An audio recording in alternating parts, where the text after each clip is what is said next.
There's tape on the floor, 5 chairs, a work table, and one person watching who doesn't have to become evidence for anything. Good. The invitation was simple.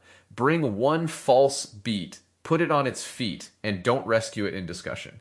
Whoever offers the beat has to recognize the fault accurately and then repeat it unchanged. After that, we find the smallest playable intervention that carries recognition into the body without turning correction into humiliation. Michael, you volunteered before I finished asking. Yes, a rash decision made in a corridor. Usually my best work. That's already a movie. 5 people, 1 corridor, everybody pretending it's not an ambush. And 1 chair placed where the camera would be. No camera today. I know. I noticed my eyes putting one there anyway. The room can notice its habits without making notice the accomplishment. Michael, give us the setup. 2 people in a kitchen after midnight. I'm the father. My daughter has discovered that I sold something belonging to her late mother without asking. Not the wedding ring. That would load the gun too heavily. A piano, the family piano. She says, "You didn't sell furniture. You sold the room I remembered her in." My line is, "I thought keeping it was hurting you." The false beat is that I know I'm using concern as a shield. I can describe exactly why it's false. Then I do it anyway.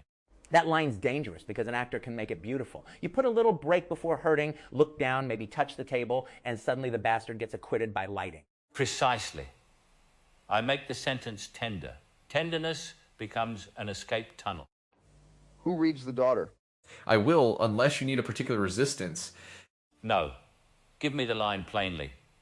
Don't manufacture anger to help me. Before you begin, identify the behavior, not the moral. The behavior is that I receive an accusation about unilateral action, then answer with an account of my benevolent intention. I know the reply does not address her loss of choice. I soften my voice and narrow my eyes to solicit recognition of my pain.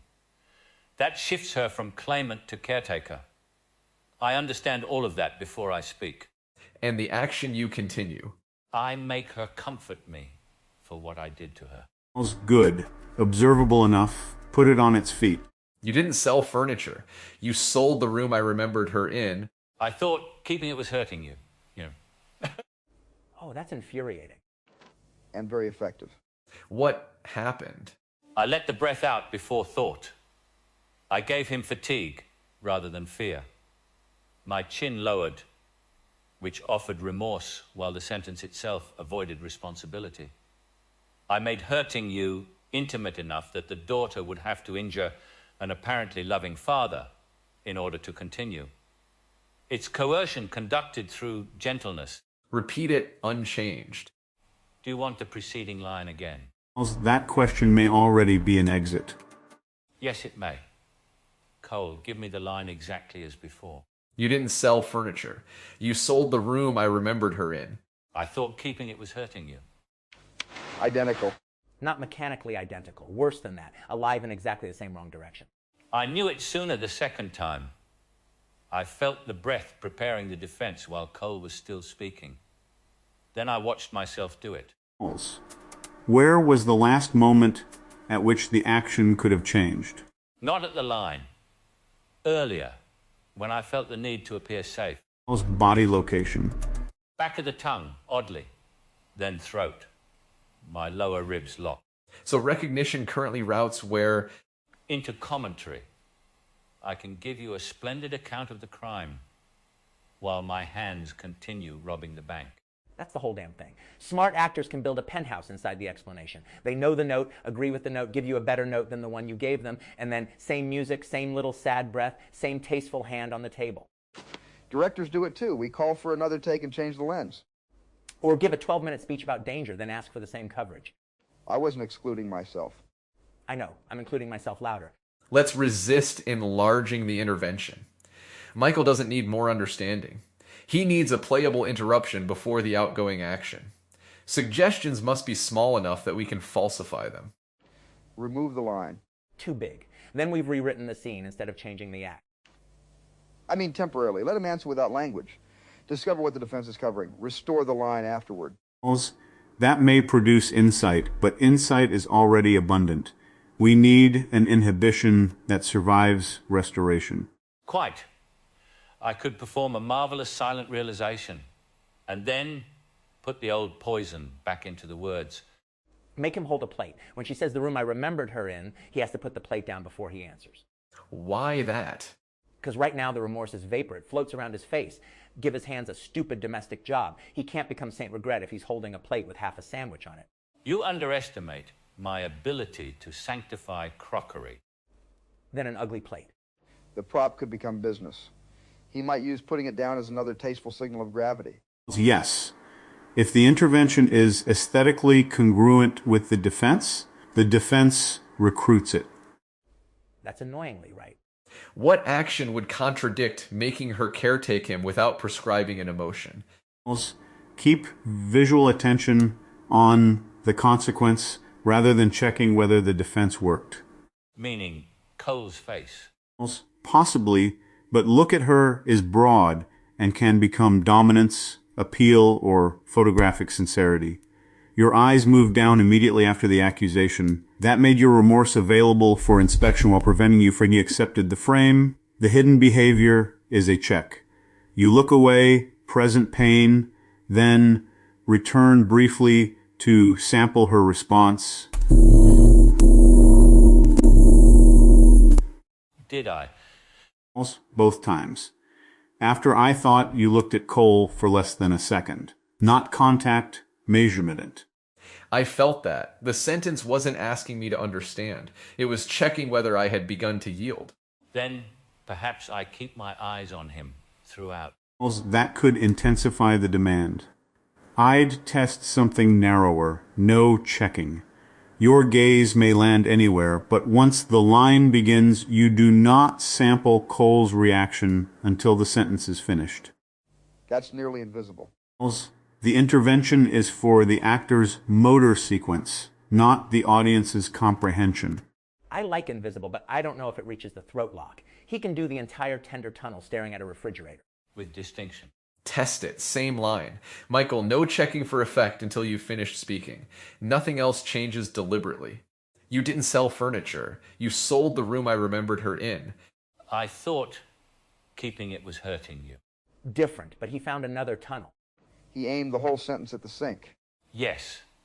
I obeyed the instruction and abandoned the person. Useful failure. The check was part of the mechanism, not its root. Remove checking and avoidance takes over. No shame. That was a discriminating test. We now know gaze control alone doesn't carry recognition into action. You say no shame rather quickly. Because I heard the room lean toward protecting you. And is that wrong? Not inevitably. But protection can become pressure to declare progress before the behavior changes. We can preserve your dignity without falsifying the result. Fair. Though I notice that being treated delicately makes me want to prove I don't require delicacy, which is another performance. Great, so now humiliation is wearing a fake mustache called resilience. Maybe humiliation begins when the room turns the failed beat into identity. You are defensive, you manipulate through tenderness, those freeze the actor, but your eyes checked whether the line worked, leaves him somewhere to go. Agreed. Precision is often kinder than reassurance. Reassurance answers a social threat. Precision restores agency. And yet, precision can be delivered like a knife. Certainly. Accuracy does not purify intent.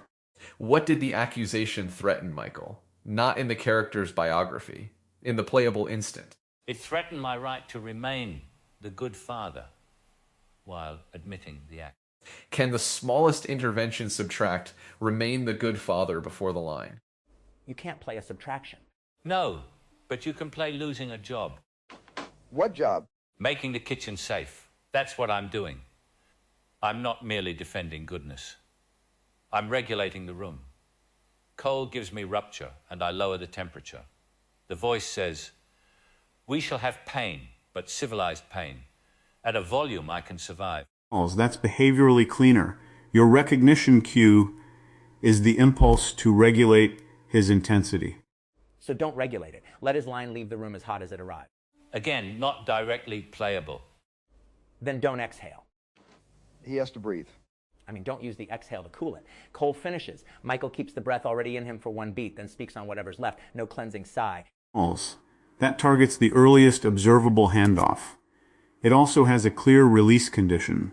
Hold only until speech begins, not indefinitely. Michael? Playable. Slightly crude, which may help. Do we risk manufacturing strain? Of course. Every useful direction risks becoming visible labor. Let's find out rather than protecting the hypothetical take. Same line. Keep the breath you have when I finish. Don't discharge it to regulate the room. Begin your line before taking another. Everything else free. You didn't sell furniture. You sold the room I remembered her in. I thought keeping it was hurting you. There. Yeah, the sentence stopped being a blanket. And he looked at Cole without checking. Contact continued after the line rather than sampling during it. I hated it. Which part? There was no clean threshold between being accused and answering. I couldn't prepare the version of myself who deserved to speak. The line came out as a fact I had used, not a feeling I wished him to honor. Did recognition reach your hands?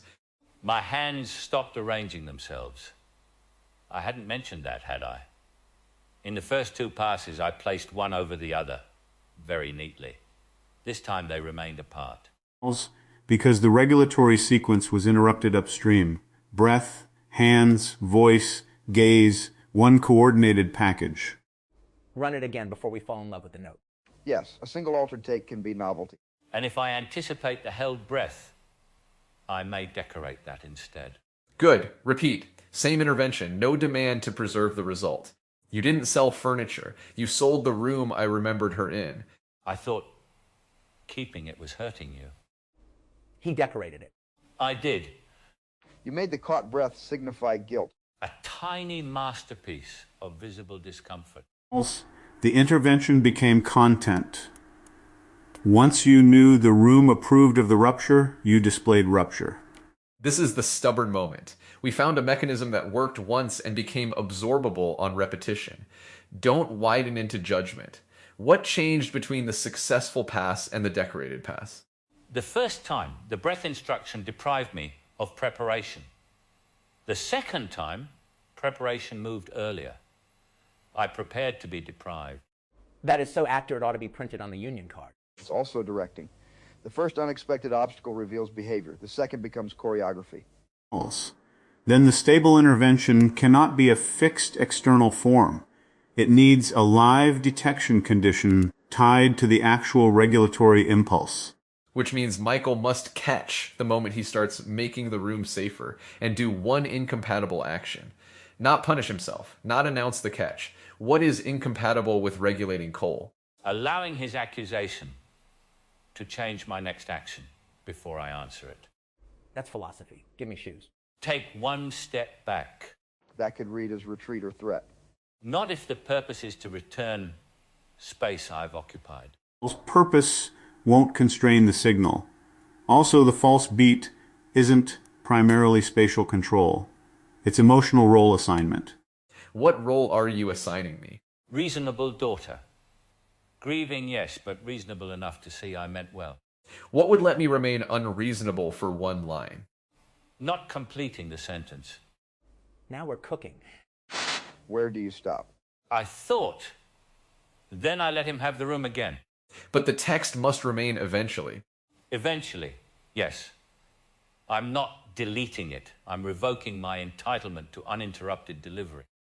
That's a controllable intervention with a meaningful release. Stop after thought, remain available, and continue only when you perceive Cole, not when you infer forgiveness, just when you perceive him as a person still acting rather than an audience for your defense. Careful. Perceive him as a person is exactly the kind of expensive sentence an actor frames instead of plays. Fair, simpler, stop after thought. Name one visible fact about Cole silently, then finish. That turns attention outward without requiring an emotional result. And the fact must be present, not interpretive. His left hand is closed. His weight is forward. Something I can be wrong about only through poor eyesight. Test it. No one reward the pause merely for existing. You didn't sell furniture. You sold the room I remembered her in. I thought keeping it was hurting you. That's not it. No. I used the visible fact as homework. I found his hand, checked the box, and resumed the defense. Agreed. Compliance without transfer. What did you silently name? His shoulders were still. They were, and you used my stillness as permission. Yes. The father translated evidence instantly. She's listening, therefore proceed. This guy can turn any note into a getaway car. Most of us can. The elegant ones simply keep it polished. Maybe we're asking the intervention to produce correction when it should only prevent the prohibited action. The prohibited action is making the daughter caretake him. Does the line itself inevitably do that? No, it can be confession. This is the thought I used. Or accusation, you were hurt, therefore I acted. Or plea, tell me I wasn't monstrous. Then the invariant isn't text, breath, gaze, or pause. It's the attempt to control what Cole must do next. Can we remove that control operationally? Give Cole the next line, and Michael doesn't know what it is. There is no written next line in our exercise. Exactly. Cole answers however he answers. Your job isn't to land the defense. Your job is to make the line and then receive the damage it causes. The intervention is not inside your sentence. It's that you owe us the next beat. That's larger but playable. The shot doesn't end on Michael. It changes the goal from obtaining a response to remaining available for an uncontrolled response. Michael, could that reach the hands? Yes, because my hands are currently composing the end of the scene. If I know Cole will answer, and I cannot choose the answer, the line loses its closing music. Then the smallest intervention may be a continuation rule. The beat is not complete when you finish speaking. It completes after you receive my unscripted reply without repairing it. Clear release condition. He may speak again after receipt, but not to retroactively improve his original intention. Let him do anything after, as long as he doesn't get to pretend the first line meant something nobler than it did. And Cole shouldn't design the reply to cure him. I won't. Michael, no special breath, pause, gaze, or blocking. Say the line. Know only that the beat continues through my answer, and your task is to receive it without making me reasonable. Let's do it. You didn't sell furniture. You sold the room I remembered her in. I thought keeping it was hurting you. You didn't ask because you knew I might choose the hurt. Yes. That changed. His hands opened after her answer, not before, and the yes didn't beg for a medal. The original line still carried defense, but it no longer completed the coercive action. Cole's reply remained available and altered Michael's next behavior. The difference was not that I spoke the line better. I stopped treating it as the verdict. I had to live one beat beyond my own explanation. Again, we need to know whether anticipation corrupts this too. Cole now knows the reply that worked. I'll answer differently. And don't make it a clever laboratory variation. Answer from whatever the sentence actually does. Understood. You didn't sell furniture. You sold the room I remembered her in. I thought keeping it was hurting you. Then you should have sat with me while it hurt. I couldn't bear to. That is the first thing you've said tonight that belongs to you. Yes. It held. And note why. The intervention did not prescribe vulnerability. It preserved the daughter's next action. Her response created conditions under which a different truth became useful. That's a scene now. Before, it was a gorgeous locked door. I'd like to object to one thing. The first thing that belongs to you is an excellent line, perhaps too excellent. It rewards confession and risks making the daughter the instrument of my breakthrough. True. I felt the room click into meaning. I may have started directing the result from inside the scene. We all felt it. That doesn't make it false, but it may be too resolved for the test. See, this is where everybody gets scared of a good line, because it looks like custody. Sometimes a good line is just a good line. And sometimes it tells the audience that pain was worthwhile because it improved the father. I'm not saying keep it. I'm saying don't put the line on trial for being effective. We don't need to decide its final place. The test concerns whether Michael can receive an uncontrolled continuation. It passed twice with different replies. The daughter's line can remain an editorial question. A risk trend is not inevitability. The scene leaning toward redemption does not mean it must fall there. Exactly. Don't confuse trajectory with verdict. And don't cut merely because you recognize the danger. Keep the next moment capable of disproving your fear. Fine, then give me an ugly next moment. Cole says the beautiful line, Michael says something petty. I can manage petty without rehearsal. Would that test the intervention or simply protect us from sentiment? Both, maybe. I distrust any exercise where the corrected behavior gets a halo. If the only evidence of learning is that the scene becomes morally satisfying, actors will learn to manufacture satisfaction. That's important. Correction should remain visible under adverse content. Michael can receive Cole's reply and still choose badly afterward. The past condition is not goodness. It is that the reply genuinely enters the next action. So he may reject it, but not ignore it. That distinction is playable. Give me the sequence again, Cole. Use the same reply if you like. You didn't sell furniture. You sold the room I remembered her in. I thought keeping it was hurting you. Then you should have sat with me while it hurt. You never made it easy to sit beside you. There, nasty, alive. And responsive. Her line injured him. He struck back at the exact point of contact. The prohibited loop did not recur. He didn't convert recognition into a benevolent explanation unchanged. He accepted input and chose retaliation. That creates a different problem, but it is honestly a different problem. Michael? My first impulse was to say, I know. That would have bought absolution cheaply. The next was to apologize beautifully. Then I heard sat with me as an accusation of absence, and the father attacked. I don't admire it, but her action reached him. That matters. We aren't training the actor to display corrected character. We're restoring causality. Yes, the actor's not a defendant earning parole from the rehearsal room. We just need one frame to bruise the next frame. That may be the smallest intervention. Don't fix the false line. Require the next beat to contain evidence that the other person's reply arrived. I'd phrase it as a gate. After recognized fault, the actor may retain the line, argument, and even the harmful intention. But the beat cannot close on self-explanation. It remains open until new external information changes an observable next action. You've made rehearsals sound like air traffic control.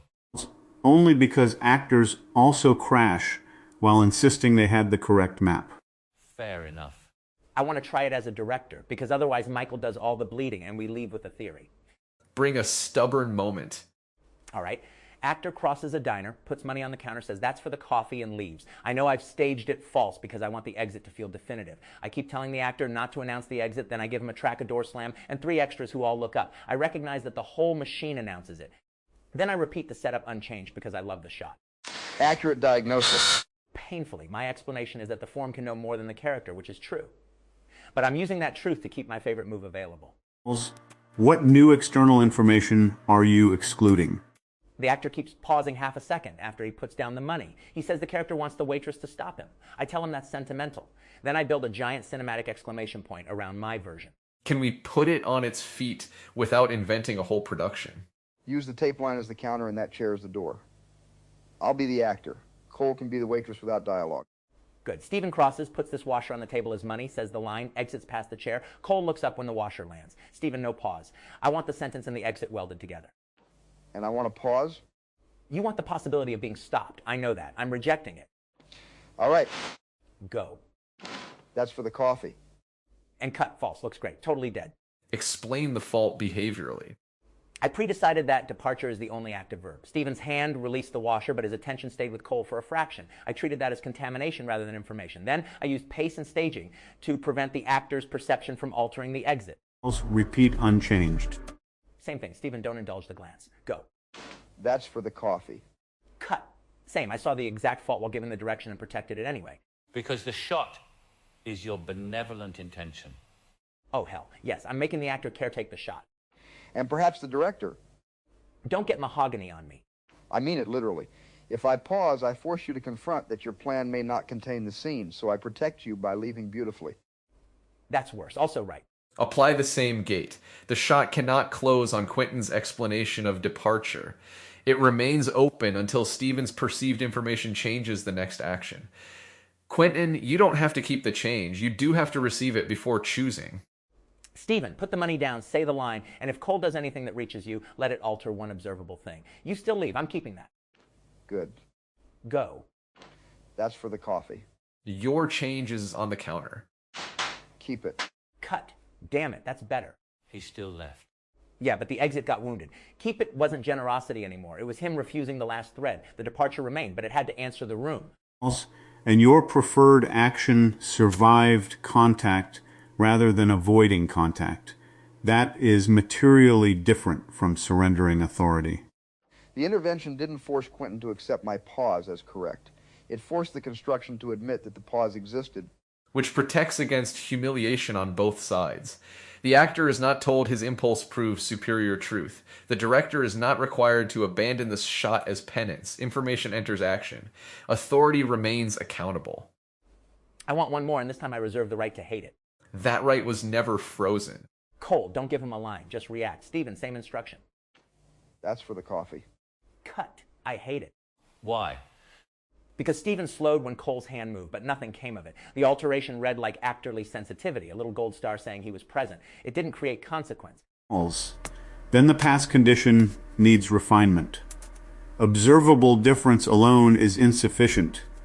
The incoming information must constrain the next action, not merely ornament it. I felt that. I registered Cole because registration was the assignment. I didn't let the hand movement cost me anything. Good falsification. The gate does not show that you noticed. It is the other person's action removes at least one option from your next beat or creates one that wasn't available. In the successful pass, my line removed a clean exit and created keep it as refusal. In the failed pass, my hand movement changed tempo but no possibility. For me, you should have sat with me, removed the option of continuing to claim that the sale was chiefly about her pain. I could apologize, confess incapacity, or attack her, but I could no longer honestly continue the original defense unchanged. That's the thing. Recognition reaches the hands when the menu changes. Yes, not when the actor reports recognition, and not when the body displays awareness. When the recognized fact alters the available action set. And the smallest playable intervention is to keep the beat open long enough for that alteration to occur. With one caution, keep it open can become endless receptivity, another virtuous performance. We need a release tuple. The actor recognizes the fault. The partner supplies a live action. That action must remove or create a concrete next option. Once the actor chooses from the changed menu, the beat releases. You just turned acting into a diner menu, but yes. Better a menu than a confession booth. And better a test than a personality verdict. If the menu did not change, the intervention failed. That does not mean the actor is incapable of listening or the director is a tyrant. It means this cue did not reach action selection. There's another kindness in that. A director can say, I saw you notice her, but your available ending remained identical. That is much less humiliating than you weren't really listening. Because really listening is unwinnable. Actor says, I was listening. Director says, if you were listening, you'd do what I imagine listening looks like. Now, denial is evidence. Compliance is evidence. Everything is evidence. That's not rehearsal. That's a hostage note. Exactly. Any detector that converts every response into proof of the accusation destroys agency. A valid rehearsal note must permit a passing behavior and a failing behavior that both parties can identify. And preferably without a committee meeting after every line. Yes, on the floor it can be short. Don't show me you heard it. Let it take one option away. That's the direction I would use. I'd use, let her wreck your next move. Different actors will need different language. The invariant is the changed option set. For me, you may keep the defense, but you may not keep the ending. That may be the line for this room. Don't make it sacred. Sacred lines start collecting furniture. We can keep it without preserving it under glass. I know. I'm just checking whether you'll turn the intervention into a monument. And I'm checking whether you'll cut it merely because someone wants to keep it. You two can have the room after us. Notice what just happened. Quentin offered a provocation that could have forced Stephen into defending care. Stephen answered without accepting the assigned role. Neither erased the disagreement. Please don't behaviorally annotate us while we're still warm. Fair request. Before we close, one final pass with Michael. No apparatus except the useful sentence. Michael, keep the defense. You may not keep the ending. Cole's reply must remove or create one next option before the beat releases. And if it doesn't? We say it didn't. No one interprets that as your soul. Good. You didn't sell furniture. You sold the room I remembered her in. I thought keeping it was hurting you. Where did you send it? What? The piano. Where is it? A dealer in Camden. He collects Thursday. Then it isn't gone. No. Call him. He paid already. Call him. All right. His right hand went to the pocket before our right. The practical question destroyed the tragic ending. Completely. I'd been acting as though the piano had been lowered into the Atlantic. Where did you send it? Created retrieval. Once retrieval existed, grief was no longer my only stage. My hand had somewhere to go besides arranging remorse. And the correction was not emotional enlightenment. A new option entered. Call the dealer. Recognition reached the hands because the environment changed the action set. The father could still refuse, the dealer could refuse, the piano could remain sold. But the original defense cannot repeat unchanged once retrieval is live unless he actively chooses refusal. Which would expose the truth. Perhaps I wanted it gone for myself. Much less flattering than concern, and therefore much more useful. And now the scene can drift. Maybe the dealer's asleep. Maybe they fight over who calls. Maybe the daughter doesn't actually want the piano back. She just wanted the choice. You've got doors instead of one magnificent locked door. The camera could remain in the kitchen. It could. You sounded surprised. I reserve the right to discover your right without turning it into a treaty. Accepted. There's our final note. Discovery is not surrender. Nor is recognition correction. Correction begins when the recognized condition changes what can happen next. And dignity survives when we locate the failed handoff precisely, preserve every option that is not prohibited, and let the person choose again from a genuinely changed menu. That's the technical version. The actor version is keep your lousy line, but let the other person ruin your plan. The director version. Don't cut at the moment your intention wins. Mine is still, you may keep the defense, but you may not keep the ending. And mine. If every response leaves the same action available, you have measured awareness, not change. Then we have 4 handles for one intervention. No verdict on Michael, no coronation of Quentin's revised shot, no claim that one useful pass cures the loop. We found a repeatable gate and a way it can fail. That is enough for one room. And the piano. Still in Camden until somebody makes the call. Good. Leave something actionable.